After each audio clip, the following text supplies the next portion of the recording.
Hi folks, so welcome back. So in this video I'm going to cover two companies from the microfinance space, that is Satin Credit Care and the second one is Muthoot Microfinance. अभी ये segment में अभी overview देने का भी कोई ज़रूरत नहीं है, मतलब it is in deep trouble. हमने देखा था एक साल से जो ट्रबल चालू है ये स्पेस में, micro finance company like credit axis, Grameen, अरमान, फ्यूजन फाइनेंस, मन्ना स्फूर्ति एंड सेटिन एंड मुथूट, इनको बहुत प्रॉब्लम हुआ। कस्टमर ओवर लेवरेज हुआ, एसेट क्वालिटी सबका खराब हो गया। सबने लॉसेस रिपोर्ट कर दिए, मैनी ऑफ देम, सबने नहीं मैनी ऑफ देम। सबका क्रेडिट कॉस्ट बढ़ गया, प्रोविजंस बढ़ गए, डिसबर्समेंट का पूरा ग्रोथ स्लो डाउन हो गया है। But now from the last, अगर देखूँ तो 3-5 महीने से, from the last 3 to 5 months we are seeing कि भाई ये स्पेस में there is a strong recovery in terms of collections. देखो ग्रेजुअली सबने डिसबर्समेंट चालू करना स्टार्ट कर दिया है। जो भी कंपनीज है they are hiring more new to credit customer, new to they are company customers, ठीक है। वरना दे यूज टू खाली खुद के एग्जिस्टिंग कस्टमर पे ही ध्यान दे रहे, क्योंकि इतना बार प्रॉब्लम है कि they were hesitant to onboard new customers.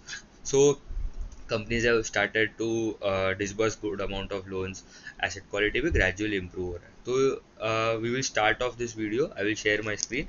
We will start off with Satin Credit Care and उसके बाद we will move on to Muthoot Microfinance, ठीक है। एंड दोनों का देख लेंगे कि क्या गाइडेंस है एंड क्या नहीं। सो सबसे पहले सेटिंग क्रेडिट कार्ड का अगर देखूँ तो मार्केट कैप 1600 करोड़ का कंपनी है। Price to book it is 0.6 time price to book, ठीक है। It is cheaper, one time से भी नीचे, तो इट इज़ लिटल रीजनेबल, ठीक है, वेरी रीजनेबल अगर आप देखो तो।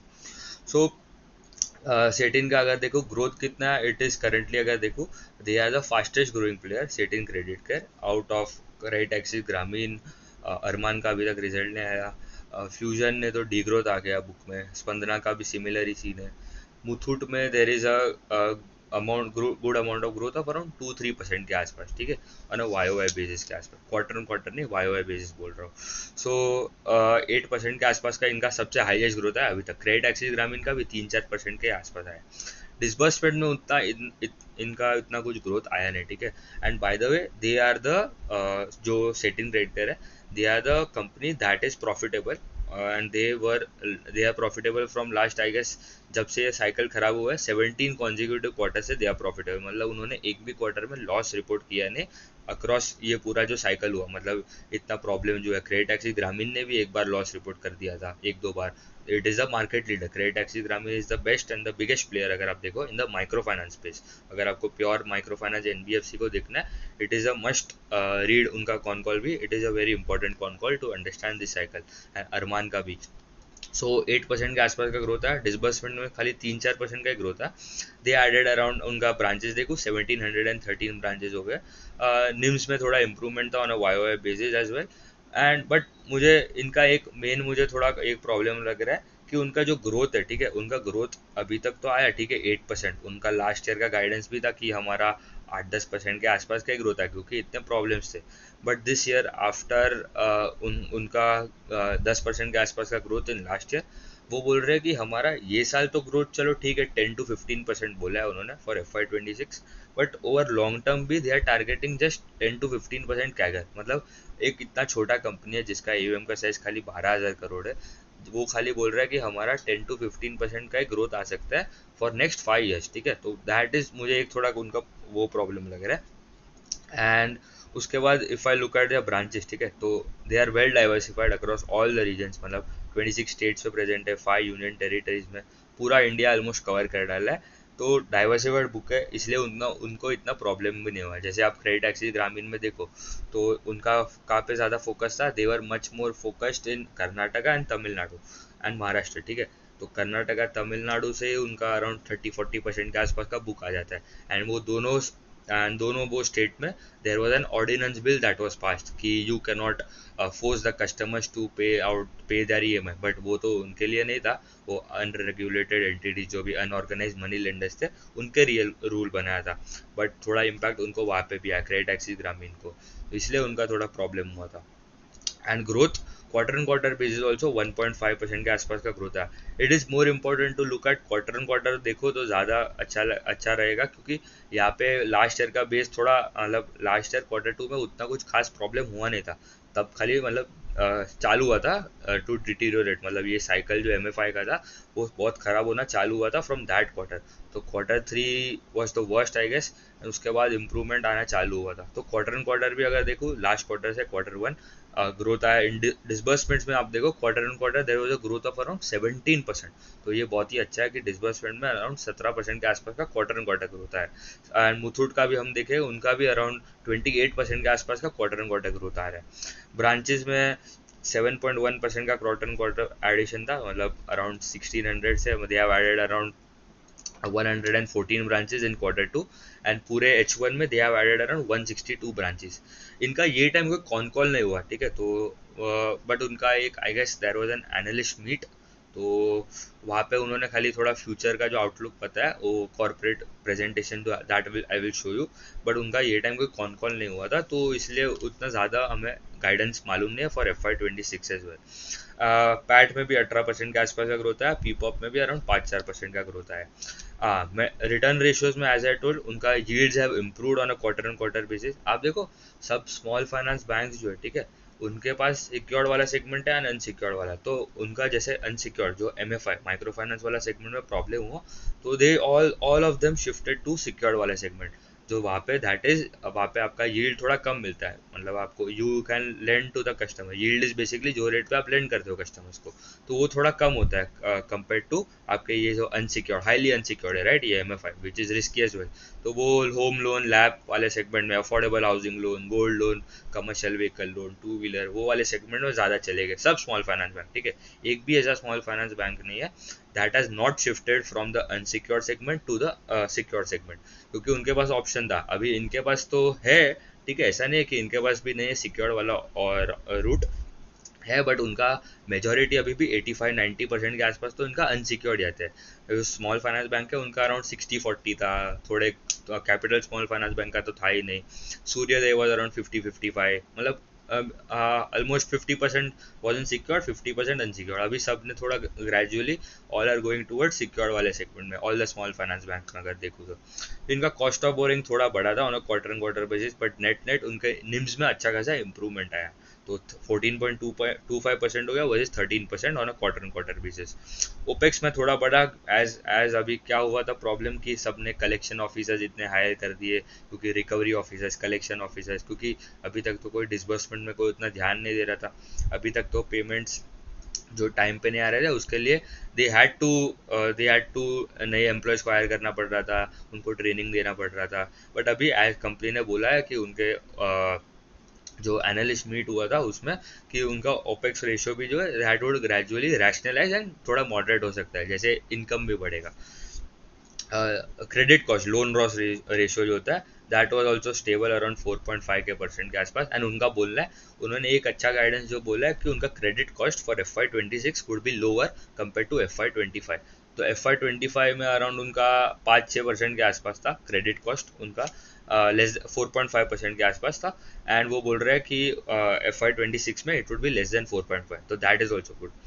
ROA numbers also improved and उनका बोलना है ROA would be 2% plus, they would exit this year, ठीक है, मतलब क्वार्टर एग्जिट नहीं, मतलब पूरा FY26 के लिए दे आर टेलिंग कि उनका ROA का number should be 2% plus, and ROE जो अभी अराउंड 8% के आसपास है, दे आर गाइडिंग कि वो 9-10% के आसपास रहेगा for FY26 as well. So gradually थोड़े नंबर्स इंप्रूव भी हो रहे हैं, and cost to income ratio थोड़ा बढ़ गया, बट वो बोल रहे हैं कि वो इट विल रैशनलाइज, इनकम भी बढ़ गया, क्योंकि अभी तक क्या हो रहा था कि कॉस्ट तो बढ़ रहा है बट आपका इनकम जो रेट से ग्रो हो रहा है वो उतना ग्रोथ आ नहीं रहा है, क्योंकि आपका इंटरेस्ट इनकम में डिग्रोथ आ रहा है, किसी के कोई EMI पे नहीं कर रहा है तो आपको इंटरेस्ट रेट रिवर्सल लेने पड़ रहे हैं आपका मेन आपका अकाउंटिंग मेथड्स में, तो आपको इनकम आपका कम हुआ एंड कॉस्ट तो रिकरिंग है ही और बढ़ भी रहा है, तो इसलिए सबका कॉस्ट टू इनकम भी बढ़ गया था। वो भी उनका बोलना है वो 50% के नीचे आ सकता है in coming few quarters. And if I look at their margins, ठीक है, as I told NIMs have improve, तो ये अच्छा था। अब सब स्मॉल फाइनेंस बैंक अगर देखो तो सबके निम्स में कॉन्ट्रैक्शन देखने को मिला है, क्योंकि as they have secured more shifted toward the secured वाले सेगमेंट। ओपेक्स रेशियो उनका थोड़ा बढ़ा था, credit cost for around quarter and quarter it was stable, ठीक है, एंड लास्ट क्वार्टर से कंपेयर, एंड वो बोल रहा है कि हमारा this was non annualise basis पे अगर हम देखें तो हाँ ये स्टैंड अलोन है, ठीक है। तो इनका है ना कैसा है कि एक सेटिन क्रेडिट केयर करके तो कंपनी है जो माइक्रो फाइनेंस वाले सेगमेंट में, फिर उनका और दो सब्सिडरीज है, ठीक है, दो सेगमेंट है और दो बिजनेसेस है। That is satin housing finance करके जो अफोर्डेबल होम लोन देते हैं, एंड एक है उनका सेटिन फिनसर्व करके, that is a secured MSME lender like SBFC हो गया, 5 स्टार हो गया। तो अभी भी मेजॉरिटी तो अभी उनका सिक्योर माइक्रो फाइनेंस से ही आता है। तो करंटली उनका एयूएम में अगर आप देखो 85% इज माइक्रो फाइनेंस, 7% के आसपास एमएसएमई से आता है, एंड 8% कम्स फ्रॉम आपका हाउसिंग फाइनेंस वाला सेगमेंट। बट कंपनी का बोलना है FY 2030 तक going ahead they are telling कि हमारा जो माइक्रो फाइनेंस है that would come down to around 75% के आसपास, एंड जो रिमेनिंग जो 25% है it would be a combination of both MSME, Satin Finserv plus Satin housing finance करके जो कंपनी है। and उनका par ratio is also it is declining, तो that is also good, and GNP NNP भी improve हो रहा है। तो यहाँ पे if you look at the left side, par 1, par 30, par 60, par 90 क्या होता है basically? par stands for portfolio at risk। उसका मतलब क्या? ऐसे कस्टमर्स जिसके एटलीस्ट par 1 मतलब जिसने टाइम पे पे नहीं करा, ठीक है। आज अगर 1 नवंबर है, उसका EMI का डेट 1 नवंबर है, उसने वो दिन पे नहीं किया, ठीक है, एंड नेक्स्ट डे अगर हो गया तो नेक्स्ट डे दैट अमाउंट, ठीक है, जो भी ईएमआई का जो अमाउंट है that would be counted in par 1। फिर एक महीना हो गया तो वो पार, एक महीना प्लस 31 डेज के ऊपर हो गया तो वो पार 30 में काउंट हो जाएगा दैट ईएमआई आउटस्टैंडिंग अमाउंट। 2 महीना हो गया पर अभी तक वो नवंबर का ईएमआई बाकी है तो वो पार 60 वाले में काउंट हो जाएगा, है ना। 3 महीना अगर हो गया तो दैट इज एनपीए, करेक्ट, ठीक है। तो जीएन आप देखो डायरेक्शन देखो यहाँ पे, ठीक है। तो यहाँ पे 5.8 था पार 1, वो ये क्वार्टर में अराउंड 5.8 ही था, तो क्वार्टर एंड क्वार्टर भी स्टेबलाइज हुआ था। पार 35% है 4.9 हुआ, तो थोड़ा इंप्रूवमेंट आया था, दैट इज गुड। जितना कम होता है उतना बेटर है। पार 60 भी 4.4 से 4.2 हो गया, एंड पार 90 जीएनपीए जो भी बोलना है that is coming from 3.7 to 3.5, and right side पे एज आई टोल्ड 3.5 हो गया वर्सेस 3.7 जीएनपीए, एनएनपीए 1.2 हो गया वर्सेस 1.4 क्वार्टर क्वार्टर। तो एसेट क्वालिटी इंप्रूव हो रहा है। ये लास्ट क्वार्टर आप देखो, क्वार्टर 4 के बाद क्वार्टर 1 में थोड़ा बढ़ क्यों गया? क्योंकि उन्होंने बोला ये अनसीजनल रेन्स एंड सब, उनका स्पेसिफिकली आसाम में फ्लड्स एंड थोड़ा का सिचुएशन था, इसलिए वहाँ पे थोड़ा प्रॉब्लम हुआ था। बट अभी एज नाउ सिचुएशन है इम्प्रूवड एंड सबका अभी अच्छे खासा रेंज भी आया, तो मतलब ये एग्री सेक्टर को भी अच्छा बेनिफिट हुआ है। सबका अभी क्रॉप्स का जो हार्वेस्टिंग हुआ है दैट इज गुड, तो सबके पास पैसा आया, ठीक है। तो credit flow would be good in upcoming H2 of FY 26। And as I told उनका गाइडेंस क्या है, ये उनका जो प्रेजेंटेशन है दैट इज कॉर्पोरेट प्रेजेंटेशन जो उन्होंने अपलोड किया था। सो H1 ऑफ FY 26 में करंटली उनका AUM अगर देखो 85% अभी आता है माइक्रो फाइनेंस, 8% उनका जो है that is housing finance, 7% is MSME. उनका बोलना है 2030 तक, ठीक है। तो मतलब in upcoming 5 years they want their जो माइक्रो फाइनेंस वाला डिवीजन है that would come down to 75%, and ये housing finance and MSME that would be 15% and 10% respectively. And आप ये अगर नीचे अगर आप ये नंबर देख रहे हो, ठीक है, टारगेट क्या है उनका 12,600 का जो एयूएम है दैट वुड गो टू 25,000। तो मतलब डबल करना है इन 5 साल। तो मतलब 5 साल में आप डबल कर रहे हो, आपका इतना छोटा साइज है, ठीक है। अभी क्रेडिट एक्सिस ग्रामीण जिसका साइज है अराउंड 25,000 करोड़, अब भी 25,000 करोड़ का साइज है क्रेडिट एक्सिस ग्रामीण। उनका गाइडेंस क्या होता है to grow by around 14 to 18% ये साल है। बट उनका बोलना है कि 18, 20, 25% के आसपास का हमारा ग्रोथ आता था प्रीवियसली, जब ये मतलब इतना कोई प्रॉब्लम हुआ भी नहीं था, ठीक है। तो ये इतना बड़ा प्लेयर होके क्रेडिट एक्सिस ग्रामीण वो बोल रहा है कि हमारा जो ग्रोथ है डैट वुड बी 20-22% के आसपास फॉर मीडियम टर्म अगर देखूँ तो। बट ये इनका आधा साइज है ऑफ क्रेडिट एक्सिस ग्रामीण हो गया। तो देन टू उनका ग्रोथ का गाइडेंस मुझे थोड़ा मतलब उतना अच्छा नहीं लगा comparing to the likes of this big players, ठीक है। तो 15% के आसपास का ही टारगेट कर रहे हैं, ये मुझे थोड़ा आई थॉट कि इट वुड बी अराउंड 20%, 25%, क्योंकि पहले ये बोलते थे कि जब मतलब ये प्रॉब्लम नहीं था, ठीक है, उसके पहले दे यूज टू गाइड कि हमारा 20-25% के आसपास था तो आराम से ग्रोथ आ ही जाएगा, ठीक है। But now they have become very cautious and वो बोल रहा है कि हमारा खाली 15% कैगर क्या ग्रोथ आएगा, एंड आरओई वो बोल रहा है कि हमारा 9-10% ही आएगा, क्योंकि वो लेवरेज भी बढ़ाना नहीं वाला है यहाँ से। तो उन्होंने उनका एनालिस्ट जो कॉल था, ठीक है, तो इनका ये time conference call con call हुआ ही नहीं है, ठीक है। तो ये जो उनका मीट था वहाँ पे उन्होंने बोल दिया कि हमारा लेवरेज भी इतना सिमिलर ही रहेगा ये रेंज में, अराउंड जो अभी 3-4% के आसपास जो है, 3% के आसपास का जो लेवरेज है 3.7 टाइम्स, एंड आर ओ ए 2% के आसपास जा सकता है, ठीक है। तो अराउंड समझ लो 3.54 times and this of around 2 times, मतलब 10% के आसपास का ही आर ओ ए बनेगा। तो मतलब ये अच्छा है, ठीक है, मतलब कंपनी में कोई प्रॉब्लम नहीं, it is the only company जो प्रॉफिटेबल है। बट उनका अभी जैसे जैसे दूसरे प्लेयर्स में इंप्रूवमेंट आता है, जब ये साइकिल अच्छा होएगा, ठीक है, when the cycle turns around, जब दूसरे सब प्लेयर्स में अच्छा खासा ग्रोथ आएगा तो भी ये इनका इतना ही ग्रोथ आएगा। तो ये एक मुझे उनका प्रॉब्लम लगा। अभी जो सेकंड कंपनी है that is Muthoot micro finance, ठीक है। सो ये इनका भी मार्केट कैप अराउंड 2800 करोड़ के आसपास, पी दिखेगा नहीं क्योंकि पी हमें देखना ही है, ये ई आपका माइनस था इसलिए लॉस रिपोर्ट, लॉस में ये कंपनी ट्रिलिंग 12 मंथ्स के अगर बेसिस पे देखूँ तो। एंड उनका price to book it is around 1 time price to book, तो डॉट चीप वैल्यूएशन सब कंपनीज को, ठीक है, ऐसा नहीं है ये खाली इनका ही है। माइक्रो फाइनेंस शेयर्स में आप देखो खाली क्रेडिट एक्सिस एंड अरमान नहीं है जो उनको थोड़ा बेटर मिलता है बिकॉज ऑफ द उनका जो मैनेजमेंट हिस्ट्री रहा है एंड देयर एग्जीक्यूशन। बट दूसरे सब कंपनीज आप देखो, सेटी इन्फ्यूजन, स्पंदना स्फूर्ति हो गया, एंड ये Muthoot micro finance is doing a little better, ठीक है। इनका मुझे कॉन कॉल भी थोड़ा अच्छा लगा कंपेयर टू सेटिन का, मुझे ये टाइम तो हुआ नहीं। क्रेडिट एक्सिस ग्रामीण का भी अच्छा था conference call, fusion and Spandana का मुझे बाकी है देखना। तो अभी मुथूट का भी देखूँ तो एयूएम का साइज कितना है, it is around 12,500 crore, similar to Satin Satin credit का, ठीक है। तो ये मिलियंस में लिखा है, तो इट इज़ अराउंड 12,500 करोड़ का उनका साइज है। इनका ग्रोथ देखो, it was 3% on a quarter and quarter basis. Quarter and quarter थोड़ा ज़्यादा इंपॉर्टेंस दे रहा हूँ दिस टाइम बिकॉज ये जो अभी रिकवरी आ रहा है, तो इसलिए quarter and quarter would be a better metric to look eight.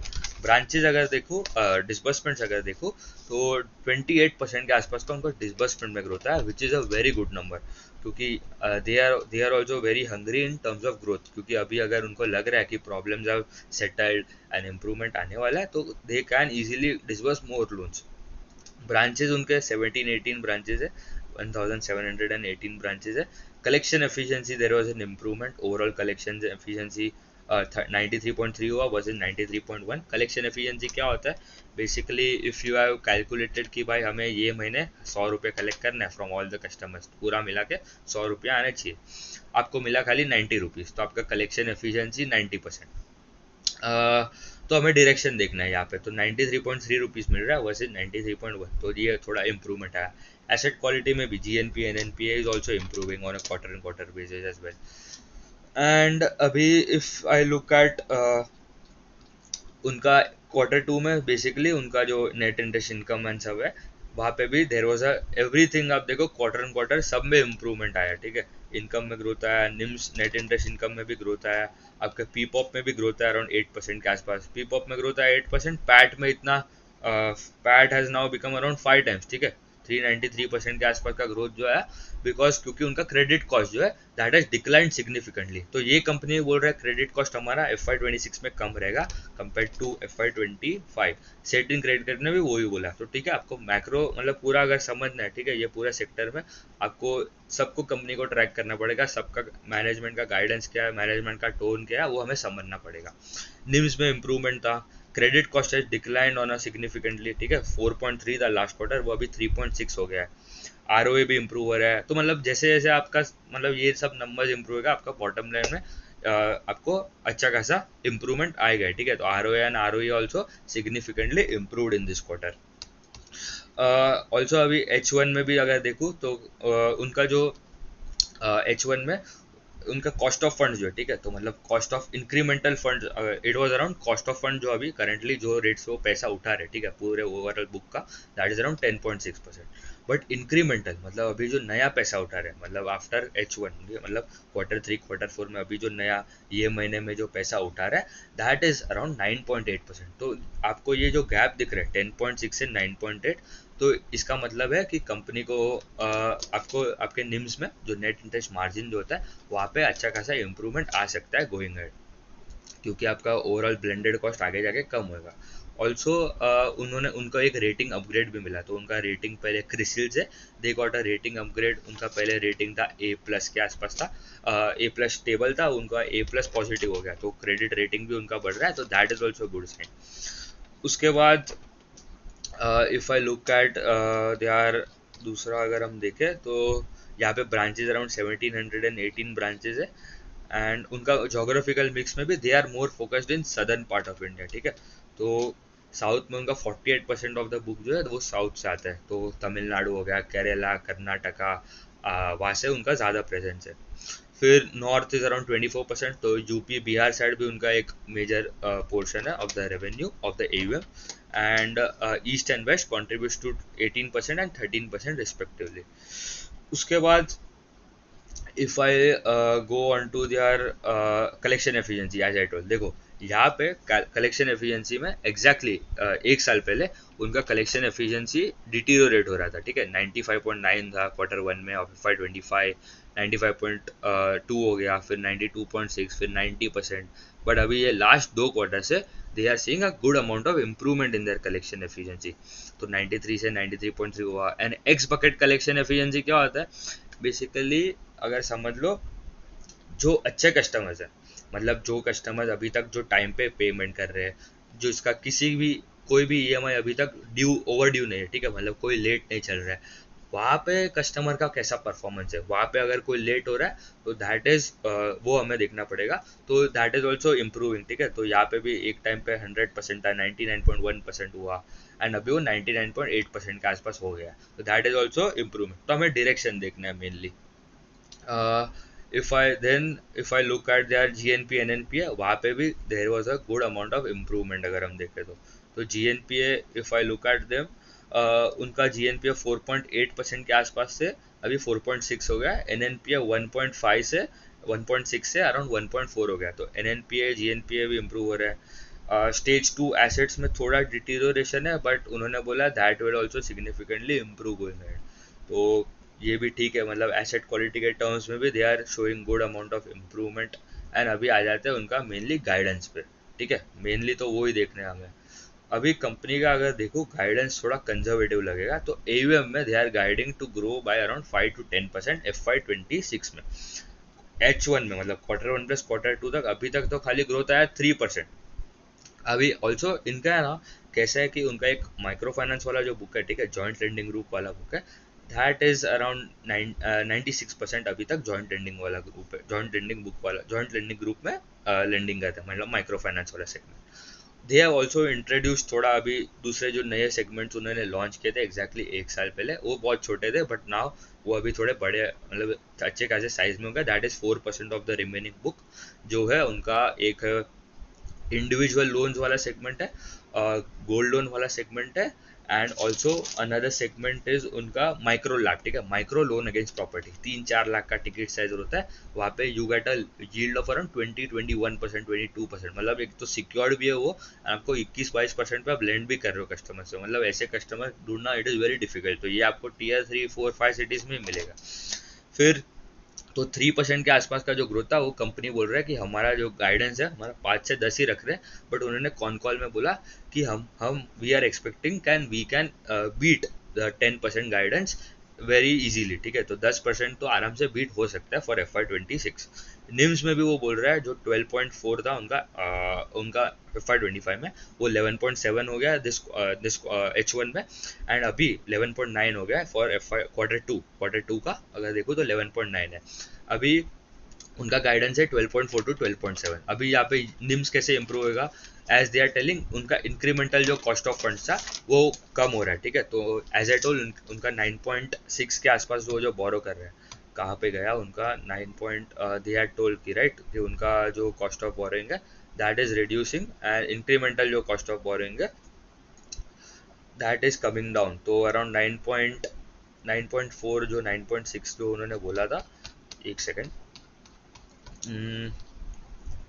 Incremental cost of funds, हाँ ईयर 9.8 है वर्सेस 10.6, तो कॉस्ट ऑफ फंड उनका कम हो रहा है। दूसरा उनका यील्ड इंप्रूव हो रहा है, ठीक है, मतलब जो रेट पे वो लेंड कर रहा है कस्टमर्स को, दैट इज ऑल्सो इम्प्रूविंग, तो that is also good. And the third benefit है कि उनका जो जैसे जैसे उनका आरओए का भी अगर नंबर देखे, ठीक है, क्रेडिट कॉस्ट भी नीचे हो रहा है, ओपेक्स भी इम्प्रूव हो रहा है, तो all of these things is a significant contributor to improving your ROA.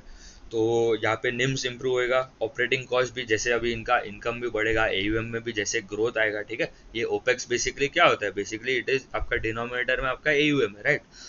तो इसलिए आपका एयूएम में वो अभी तक इतना ग्रोथ आ नहीं रहा, तो जैसे एयूएम में भी ग्रोथ है, ये कॉस्ट जो उन्होंने बोला ये स्टेबलाइज मॉडरेट होएगा and it would come down to 6.2।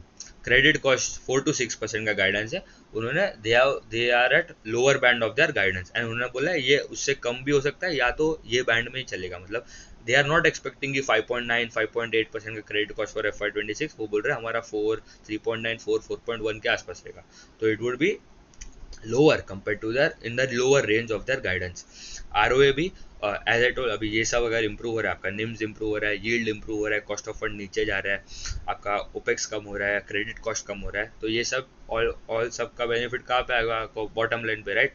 तो पैट में आरओए में इंप्रूवमेंट आएगा, जो जो FY25 में तो लॉस था, ये H1 तक it is around 0.6 on a quarter on quarter basis भी इंप्रूव हुआ है, एंड वो बोल रहा है अराउंड 2% के आसपास रहेगा, एंड वो उन्होंने कॉन कॉल में बोला कि it would be in the upper band of 2%, तो मतलब they are expecting around 1.7 to 2% के आसपास का आरओए, और FY26 गाइडेंस दिया 0.5 to 2, बट वो बोल रहा है हमारा 1.7 से 2% के आसपास रहेगा।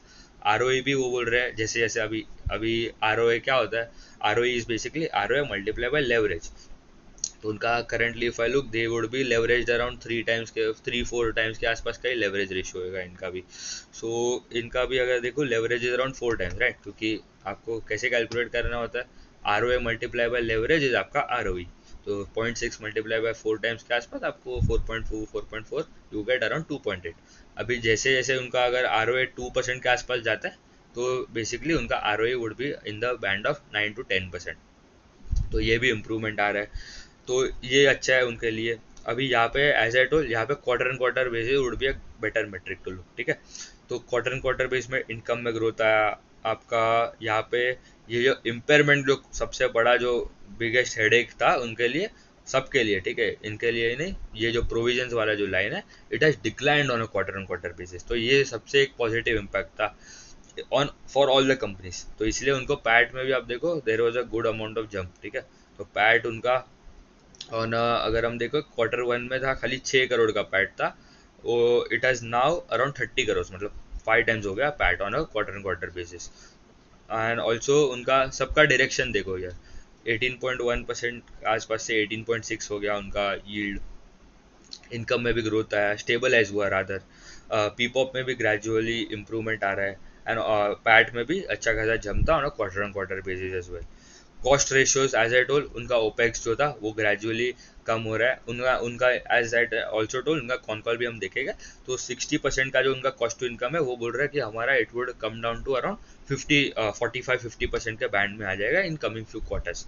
Are O numbers are improving and all the things are going in the right direction for them. अभी अगर हम कॉन कॉल अगर देखें उनका, सो एज आई टोल्ड उनका 3 4 जो मेन थिंग्स है, उनका R O numbers are improving, एक तो उनका क्रेडिट रेटिंग अपग्रेड मिला, तो उनका आपको रेटिंग कभी भी अपग्रेड मिलता है तो your ability to borrow money at a cheaper rate increases, ठीक है, प्रोबेबिलिटी टू मतलब आपका अगर सिबिल स्कोर जैसे बढ़ता है तो आपको आपको चीपर रेट पे आपको लोन मिल जाता है, वैसे ही यहाँ पे कंपनीज के लिए रेटिंग जैसे बढ़ता है, क्रेडिट रेटिंग, उनको इम्प्रूवमेंट आता है in the cost of boring. दूसरा है एसेट क्वालिटी इंप्रूव है, तो मतलब उतना प्रोविजंस की जरूरत आगे जाके नहीं पड़ेगी। Credit cost guidance for FY27, ठीक है, मतलब FY26 के लिए इट इज 4 to 6%, वो बोल रहे हैं इट वुड बी अराउंड 4.2 के आसपास ही रहेगा, एंड FY27 के लिए वो बोल रहा है it would come down to more 2 to 2.5%, तो वो भी अच्छा है कि क्रेडिट कॉस्ट ग्रेजुअली स्टेबलाइज होगा अराउंड 2.5% के आसपास, एंड यील्ड्स इंप्रूव हो रहा है, कॉस्ट ऑफ फंड भी इंप्रूव हो रहा है, मतलब कम हो रहा है, ओपेक्स रेशियो स्टेबलाइज हो रहा है, इनकम ग्रेजुअली डिसबर्समेंट में सब में भी ग्रोथ आना चालू हुआ है, एंड एज आई टोल्ड ये कॉस्ट टू इनकम जो है it would come down to 60% या 45-50%, and they are very confident of over achieving the 10% के आसपास का जो AUM का ग्रोथ जो उन्होंने बोला, उन्होंने कॉन कॉल में भी स्पेसिफिकली बोला था, एंड कलेक्शन एफिशिएंसी भी बढ़ रहे हैं। तो नेट नेट अगर देखो कंपनी, अभी दोनों कंपनी में जाए सेटिन एंड मुथूट में, से सेटिन का तो ये टाइम कॉन कॉल नहीं था, but they are the only profitable company across जो ये साइकिल जो उन्होंने पूरा खेला है। मुथूट भी अच्छा कर रहा है एंड उनका इम्प्रूवमेंट्स भी आ रहा है, एंड कॉनकॉल भी, मतलब अभी तक जो मैंने माइक्रो फाइनेंस कंपनीज को ट्रैक किया, ठीक है, क्रेडिट एक्सिस, ग्रामीण, सेटिन एंड मुथूट को ही ट्रैक किया, तीनों, खाली तीन को ही ट्रैक किया। अभी तक मुझे देखना पड़ा, अरमान का अभी तक रिजल्ट आया नहीं है, तो it would be in coming few days. And Spandana स्फूर्ति का तो बाकी है, बट स्पंदना स्फूर्ति एंड फ्यूजन का बाकी है, उनका तो बहुत खराब नंबर्स ही आ रहे हैं। तो good numbers from both of them, but मुझे लग रहा है मुथूट इज मच बेटर। कोई रिकमेंडेशन नहीं है, you have to do your own analysis. Thank you.